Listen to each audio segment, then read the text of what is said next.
Chapitre 83. Premier songe d'Hénoch. Son grand-père Malaleel le lui explique. Et maintenant donc, je vais te monter, mon FLS Mathusala, toutes les visions que j'ai vues, je vais les raconter devant toi. Je vis 2 visions avant de prendre Gem, et l'une ne ressemblait pas à l'autre. La première quand j'apprenais à écrire, et la seconde avant de prendre ta mère. Je vis une vision terrible, et à leur sujet je suppliai le Seigneur. J'étais couché dans la maison de Malaleel, mon grand-père. Je vis en vision le ciel abattu, enlevé et tombant sur la terre. Et lorsqu'il tomba sur la terre, je vis la terre engloutie dans un grand abîme, les montagnes suspendues sur les montagnes, les collines s'abîmant sur les collines, et de grands arbres séparés de leurs troncs, projetés et submergés dans l'abîme. Alors une parole tomba dans ma bouche, et j'élevai la voix pour crier, et je dis, la terre est détruite. Alors Malaleel, mon grand-père, m'éveilla, comme j'étais couché près de lui, et me dit, « Pourquoi cries-tu ainsi, mon fils, et pourquoi gémis-tu de la sorte ?» Alors je lui racontai toute la vision que j'avais vue, et il me dit, « De même que tu as vu une chose terrible, mon fils, et quelle est terrible la vision de ton songe sur les mystères de tous les péchés de la terre, ainsi la terre est sur le point d'être engloutie dans les abîmes, et d'être ruinée d'une grande ruine. Maintenant, mon fils, lève-toi et prie le Seigneur de gloire, puisque tu es fidèle, pour qu'il reste un reste sur la terre et que Dieu n'anéantisse pas la terre tout entière. Mon fils, tout cela doit venir du ciel sur la terre, et il y aura sur la terre une grande ruine. » Alors je me levai, et je priai, et je suppliai, et je demandai, et j'écrivis ma prière pour les générations du monde, et je montrerai tout à mon fils Mathusala.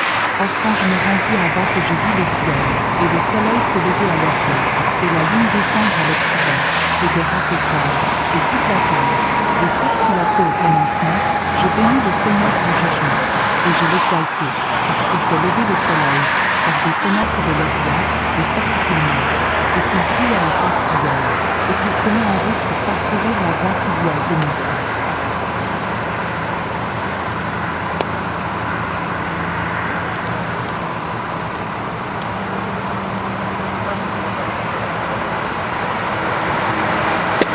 Chapitre 84. Hénoch demande à Dieu de ne pas anéantir sa postérité.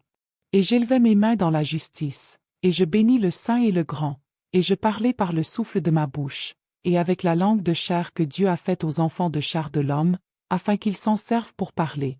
Et il leur a donné un souffle, et une langue, et une bouche pour qu'ils parlent avec.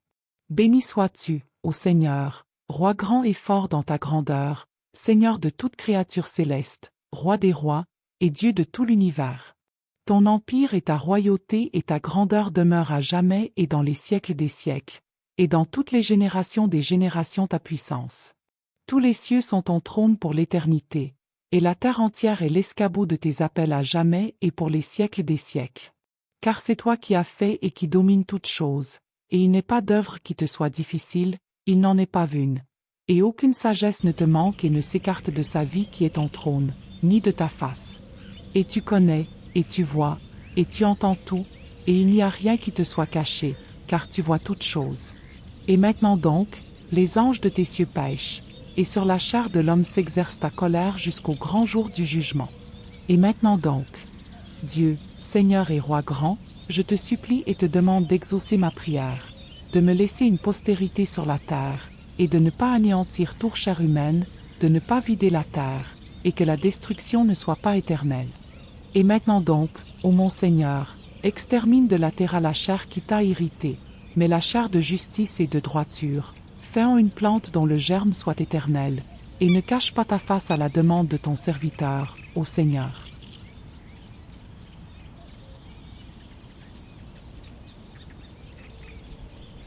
Chapitre 85. Deuxième songe d'Hénoch. Histoire du monde. Et après cela je vis un autre songe, et tout ce songe je vais te montrer, ô mon fils. Alors Hénoch éleva la voix et dit à son fils Mathusala, je veux te parler, à toi, mon fils, écoute ma parole, prête l'oreille à la vision du songe de ton père. Avant de prendre ta mère Edna, je vis une vision sur ma couche, et voici, un taureau sortait de terre, et ce taureau était blanc. Après lui sortit une génisse, et avec elle sortirent 2 veaux dont l'un était noir et l'autre rouge. Or le veau noir frappa le rouge et le poursuivit sur la terre, et dès lors je ne pus voir ce veau rouge. Puis le veau noir grandit, et cette génisse vint avec lui, et je vis sortir de lui de nombreux taureaux qui lui ressemblaient et le suivaient par derrière. Et cette génisse, la première, s'éloigna du premier taureau pour chercher le veau rouge, et elle ne le trouva pas, et elle poussa sur lui une grande lamentation, et elle le chercha. Et je vis jusqu'à ce que survint le premier taureau, et il la fit taire, et dès lors elle ne cria plus. Elle enfanta ensuite un autre taureau blanc, et après lui elle enfanta de nombreux taureaux et des génisses de couleur noire. Et je vis dans mon sommeil ce taureau blanc grandir également et devenir un grand taureau blanc, et que de lui sortir de nombreux taureaux blancs qui lui ressemblaient. Et ils commencèrent à engendrer de nombreux taureaux blancs qui leur ressemblaient et se suivaient l'un l'autre.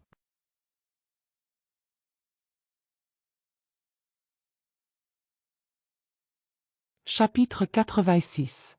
Suite de l'histoire du monde. Les étoiles et les taureaux. Et je vis encore de mes yeux dans mon sommeil, et je vis le ciel en haut, et voici, une étoile tomba du ciel, et elle s'éleva et mangea, et elle paissait au milieu de ces taureaux. Je vis ensuite des taureaux grands et des taureaux noirs, et voici, ils échangèrent tous leurs vétables et leurs pâturages et leurs veaux, et ils se mirent à vivre l'un avec l'autre. Et je vis encore en vision, et je regardai le ciel, et voici, je vis de nombreuses étoiles descendre et se jeter du haut du ciel après de cette première étoile, et au milieu de ces veaux elles devinrent des taureaux, et avec eux elles paissaient au milieu d'eux. Et je les regardai, et je vis, et voici, tous sortirent leurs membres sexuels comme des chevaux et se mirent à monter sur les génisses des taureaux, et toutes conçurent et elles engendrèrent des éléphants, des chameaux et des ânes. Et tous les taureaux les craignirent et en furent effrayés, et les éléphants, les chameaux et les ânes se mirent à mordre de leurs dents et à dévorer et à frapper de leurs cornes. Et ils se mirent donc à dévorer les taureaux, et voici, tous les enfants de la terre commencèrent à trembler et à s'épouvanter devant eux et à s'enfuir.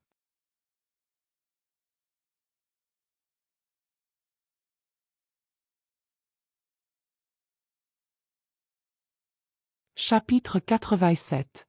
Apparition de cet homme blanc, les anges. Et je les vis de nouveau qui commençaient à se frapper l'un l'autre, et à se dévorer l'un l'autre, et la terre se mit à crier. Puis j'élevai de nouveau mes yeux vers le ciel, et je vis en vision, et voici, il sortit du ciel des êtres semblables à des hommes blancs, et 4 sortirent de ce lieu, et 3 autres avec eux. Or ces 3 qui sortirent en dernier lieu me prirent par la main, et m'enlevèrent au-dessus de la génération terrestre, et ils m'emportèrent sur un lieu élevé et me montrèrent une tour élevée au-dessus de la terre, et toutes les collines étaient petites à côté.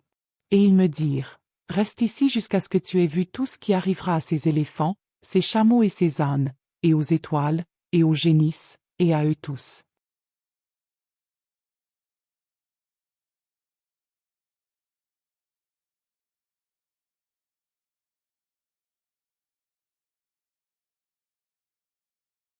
Chapitre 88. Les bons anges châtient les anges déchus. Et je vis un des 4 qui était sorti d'abord, saisir la première étoile qui était tombée du ciel, et lui lier les mains et les pieds, et la jeter dans un abîme, et cet abîme était étroit et profond, escarpé et sombre.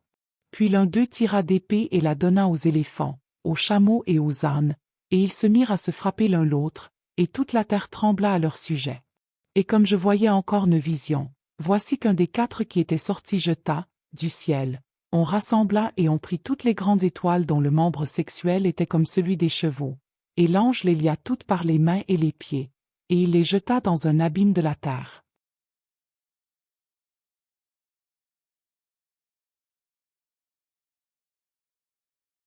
Chapitre 89. Histoire du monde depuis Noé. Les 70 pasteurs d'Israël. Alors l'un des 4 alla vers ce taureau blanc et lui apprit un secret sans qu'il tremblât. Il était né taureau. Et il devint homme, et il se construisit une grande barque et y demeura. Et 3 taureaux demeurèrent avec lui dans cette barque, et elle fut couverte au-dessus d'eux. J'élevai de nouveau mes yeux du côté du ciel et je vis un toit élevé, et sur ce toit 7 cataractes, et ces cataractes coulaient dans un enclos en masse d'eau abondante. Et je vis de nouveau, et voici que des sources s'ouvrirent sur le sol dans ce vaste enclos, et cette eau commença à bouillonner et à s'élever au-dessus du sol. Et je vis encore cet enclos jusqu'à ce qu'enfin toute sa surface fût couverte par l'eau. Et l'eau et l'obscurité et le brouillard s'accrurent au-dessus de lui. Et je vis la hauteur de cette eau, et cette eau s'éleva au-dessus de cet enclos, et elle se répandit sur l'enclos, et elle demeura sur le sol. Tous les taureaux de cet enclos furent rassemblés, jusqu'à ce que je les vis submergés, engloutis et anéantis dans cette eau. Et la barque flottait sur l'eau, mais tous les taureaux et les éléphants et les chameaux et les ânes furent engloutis dans la terre avec tous les quadrupèdes, et je ne pus plus les voir, et ils ne purent sortir, et ils furent détruits et submergés dans l'abîme. Et de nouveau je vis en vision, jusqu'à ce que ces cataractes disparurent de ce toit élevé, que les fissures de la terre nivelèrent et que d'autres abîmes s'ouvrirent. Et l'eau commença à y descendre, jusqu'à ce que la terre fût découverte, et la barque reposa sur la terre, et l'obscurité se retira et la lumière fut. Alors le taureau blanc qui était devenu homme, sortit de cette barque, et les 3 taureaux avec lui. Et un des 3 taureaux était blanc, il ressemblait à ce premier taureau, et l'un d'eux était rouge comme du sang, et un, noir. Et ce taureau blanc s'éloigna d'eux. Et ils commencèrent à engendrer des bêtes sauvages et des oiseaux. Et il y en eut une multitude de toute espèce, lions, léopards, chiens, loups, hyènes, porcs sauvages, renards, écureuils, sangliers, faucons, vautours, éperviers, aigles et corbeaux. Et au milieu d'eux, engendra un âne sauvage et un taureau blanc avec lui, et l'âne sauvage grandit. Ensuite le taureau qui avait été engendré par le taureau blanc engendra de nombreux sangliers, et la brebis engendra 12 brebis. Et lorsque ces 12 brebis eurent grandi, elles livrèrent une d'entre elles à des ânes, et ces ânes à leur tour livrèrent cette brebis à des loups, et la brebis grandit au milieu des loups. Puis le Seigneur amena les 11 brebis pour les faire habiter avec elles, et paître avec elles au milieu des loups. Puis le Seigneur amena les 11 brebis pour les faire habiter avec elles et paître avec elles au milieu des loups. Et elles se multiplièrent et devinrent de nombreux troupeaux de brebis. Or les loups commencèrent à les craindre et à les opprimer, jusqu'à faire périr leurs petits, et à jeter leurs petits dans un grand cours d'eau. Et les brebis se mirent à crier au sujet de leurs petits et à se plaindre à leur Seigneur. Mais une brebis qui avait échappé aux loups s'enfuit et se rendit chez les ânes sauvages.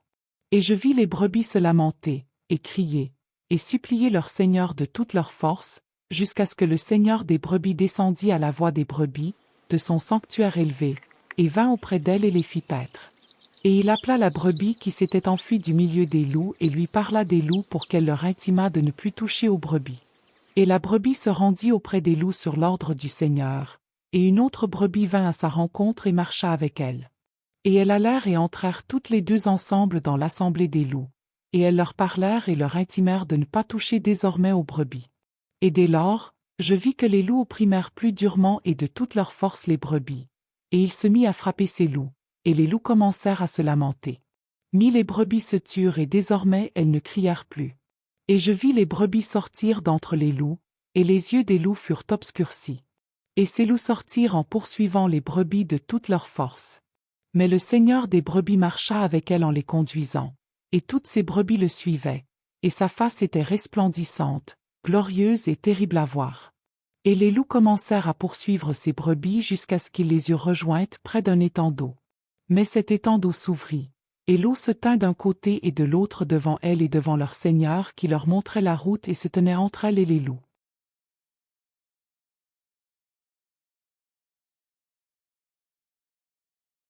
Et comme ces loups ne voyaient plus les brebis, elles marchèrent au milieu de cet étang d'eau, et les loups poursuivirent les brebis, et ils coururent derrière elles. Ces loups, dans cet étang d'eau se referma, et il reprit soudainement sa position naturelle, et il se remplit d'eau, et il s'éleva jusqu'à couvrir ces loups. Et je vis jusqu'à ce qu'eussent péri tous les loups qui poursuivaient les brebis, et qu'ils fussent submergés. Et les brebis s'éloignèrent de cette eau et se rendirent dans un désert sans eau ni herbe, et cette brebis marchait et les guidait. Or cette brebis monta sur le sommet de ce rocher élevé, et le Seigneur des brebis l'envoya auprès d'elle.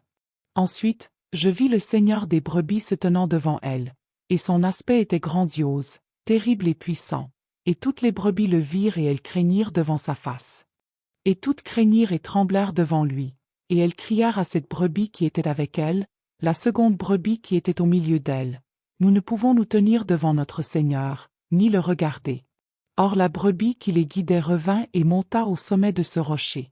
Et les yeux des brebis commencèrent à s'obscurcir, et elles errèrent hors de la voie qu'elle leur avait montrée, mais cette brebis ne le savait pas.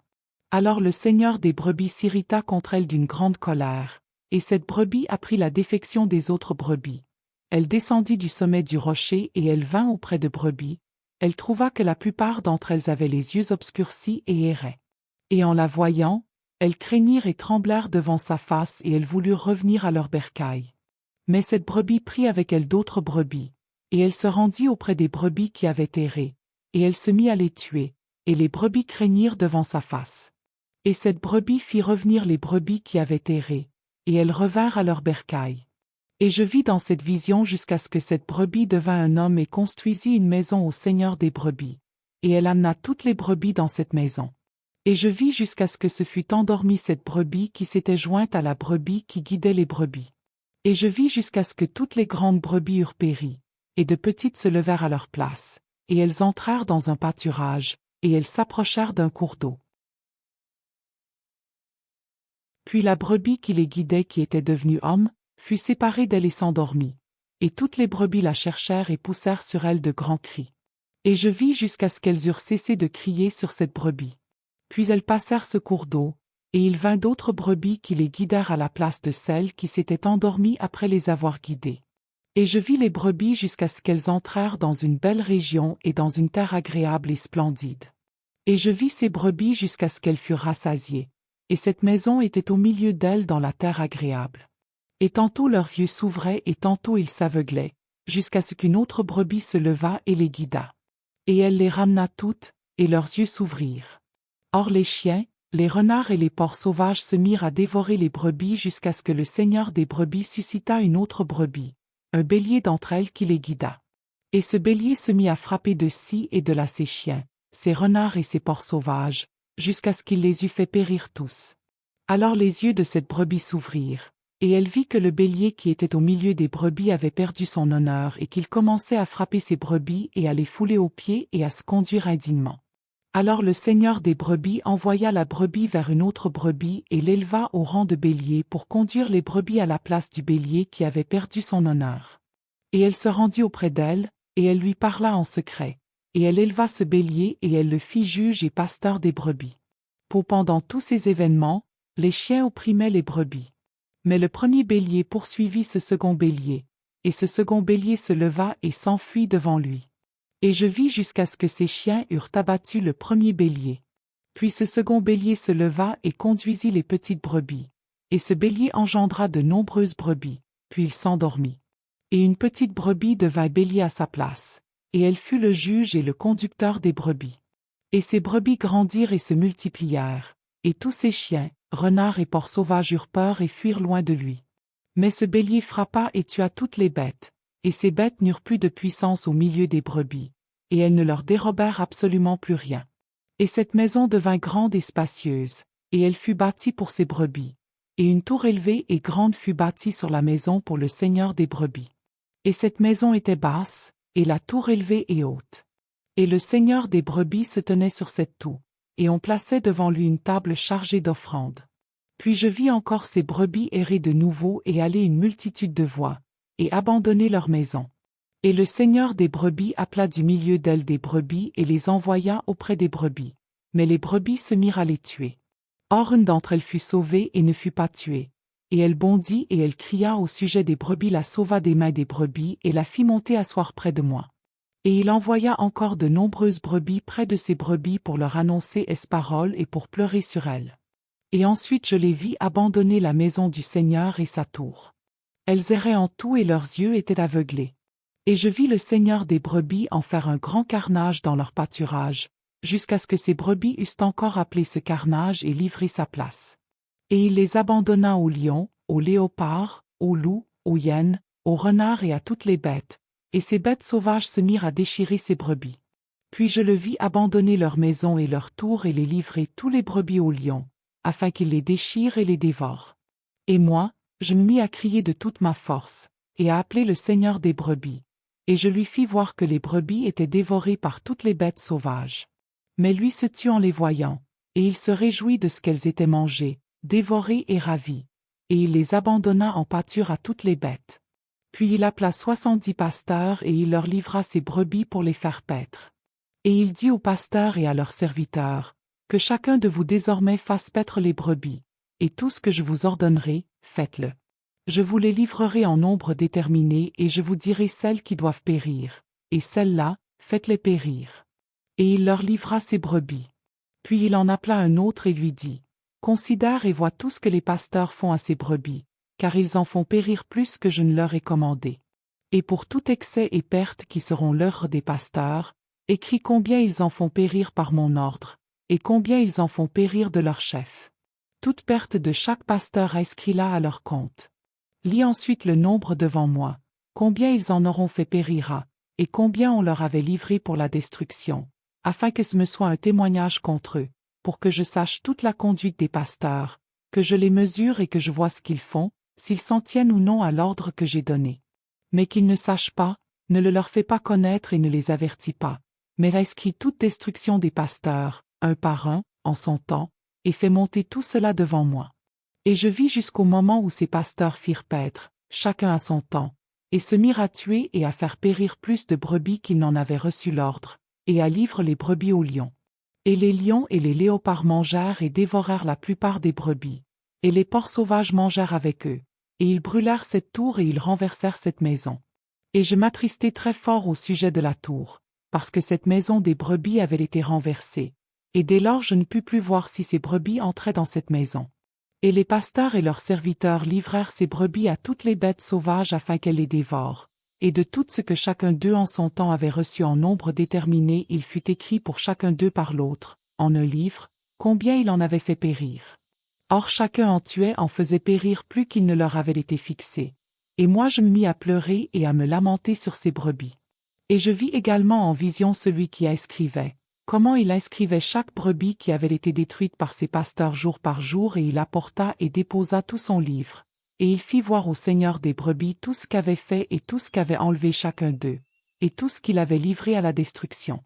Et le livre fut lu en présence du Seigneur des brebis, et il prit le livre de sa main, et il le lut, le scella et le déposa.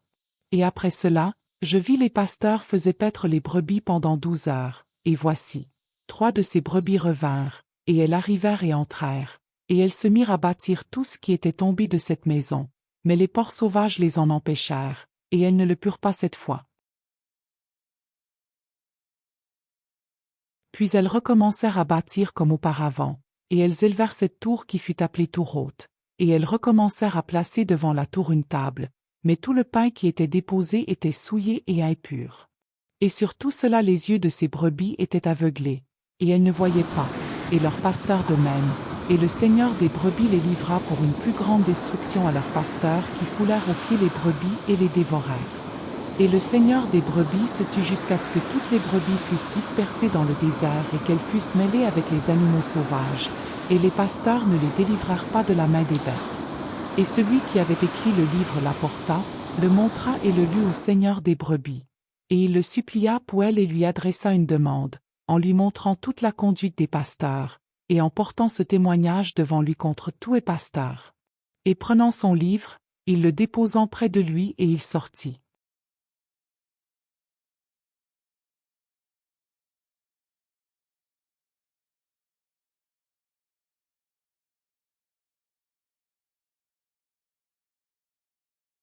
Chapitre 90.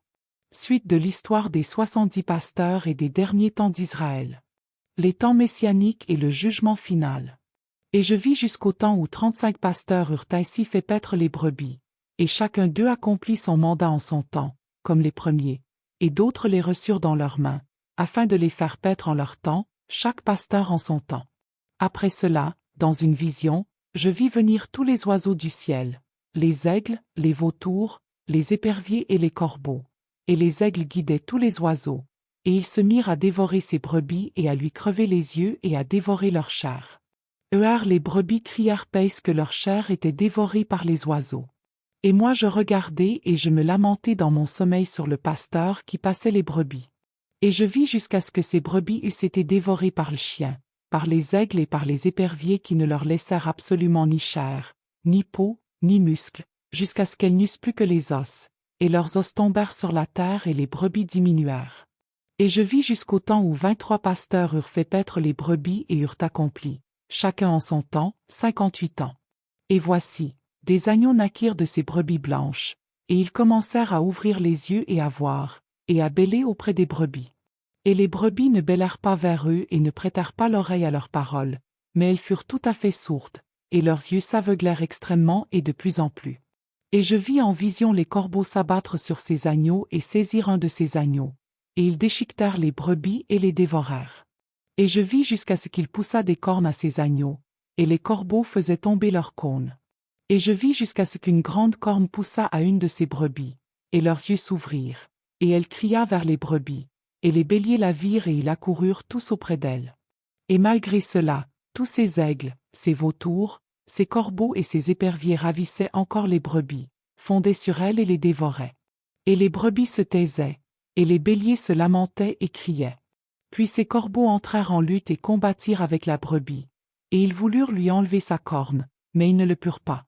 Et je les vis jusqu'à ce que survinrent les pasteurs, les aigles, les vautours et les éperviers.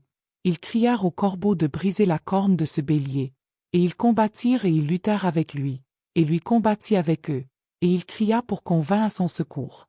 Et je vis arriver l'homme qui avait inscrit les noms des pasteurs et qui avait apporté le livre devant le Seigneur des brebis. Et il le secourut et le sauva, et il lui montra tout. Il descendit au secours de ce bélier en fureur, et ceux qui le virent s'enfuirent tous, et ils tombèrent tous dans les ténèbres en fuyant devant sa face. Tous les aigles, vautours, corbeaux et éperviers s'assemblèrent, et ils amenèrent avec eux toutes les brebis sauvages, et ils vinrent tous ensemble et s'entraidèrent pour mettre en pièces cette corne du bélier. Et je vis cet homme qui avait écrit le livre par l'ordre du Seigneur, ouvrir le livre de la destruction qu'avaient faite ces 12 derniers pasteurs et montrer devant le Seigneur des brebis qu'ils avaient détruits, beaucoup plus que leurs prédécesseurs. Et je vis jusqu'à ce que le Seigneur des brebis vînt auprès d'elle, et il prit en main la verge de sa colère, et il frappa la terre, et la terre s'entr'ouvrit, et toutes les bêtes et les oiseaux du ciel tombèrent loin de ces brebis et furent engloutis dans la terre qui se ferma sur eux. Et je vis jusqu'à ce qu'une grande épée fût donnée aux brebis et les brebis sortirent contre toutes les bêtes sauvages afin de les tuer, et toutes les bêtes et les oiseaux du ciel fuirent devant leur face. Et je vis jusqu'à ce qu'un trône fût élevé sur la terre agréable, et le Seigneur des brebis s'assit dessus. Et l'ange prit tous les livres scellés et il ouvrit ces livres devant le Seigneur des brebis.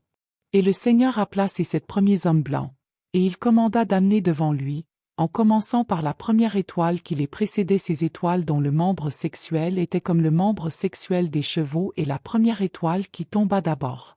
Et ils les amenèrent toutes devant lui.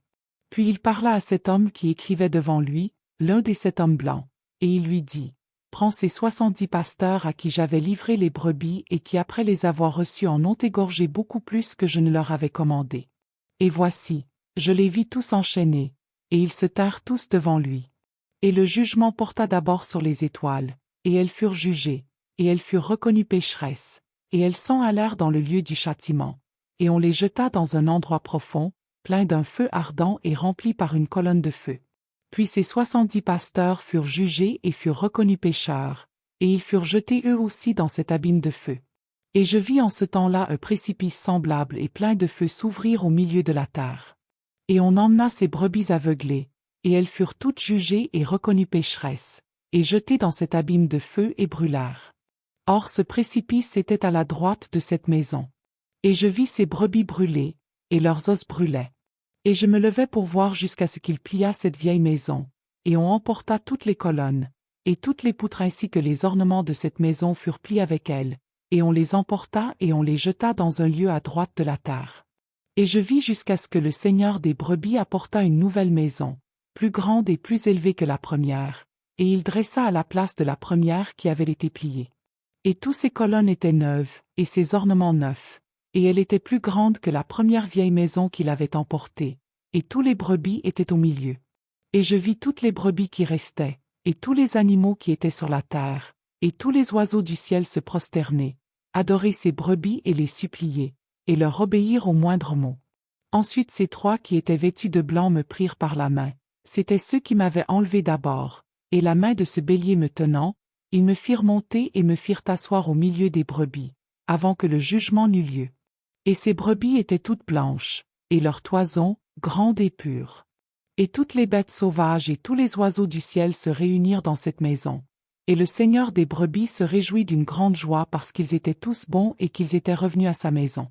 Et je vis jusqu'à ce que les brebis déposèrent l'épée qui avait été donnée aux brebis, et elles la rapportèrent dans la maison, et on la scella en présence du Seigneur. Et toutes les brebis furent appelées dans cette maison, mais elle ne les contint pas. Et leurs yeux à toutes s'ouvrirent et elles y virent bien. Et il n'y en eut pas une seule qui ne vit au milieu d'elles.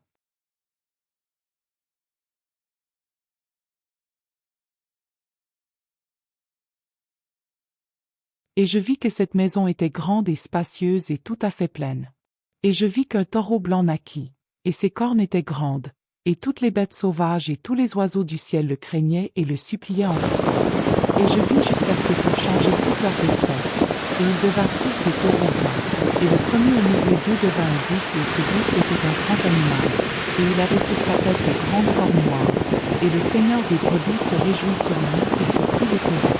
Et moi j'étais couché au milieu d'eux, et je me réveillai après avoir tout vu. Et telle est la vision que je vis lorsque j'étais couché. Et je m'éveillai, et je bénis le Seigneur de justice, et je lui rendis gloire. Après cela je versai des larmes abondantes, et mes larmes ne s'arrêtèrent pas jusqu'à ce que je ne pus plus y tenir. Quand je voyais, elles coulaient sur ce que je voyais, car tout viendra et sera accompli. Et toutes les actions des hommes m'ont été montrées l'une après l'autre. Et dans cette nuit je me rappelai mon premier songe, et je pleurai et je me troublai à son sujet parce que j'avais vu cette vision.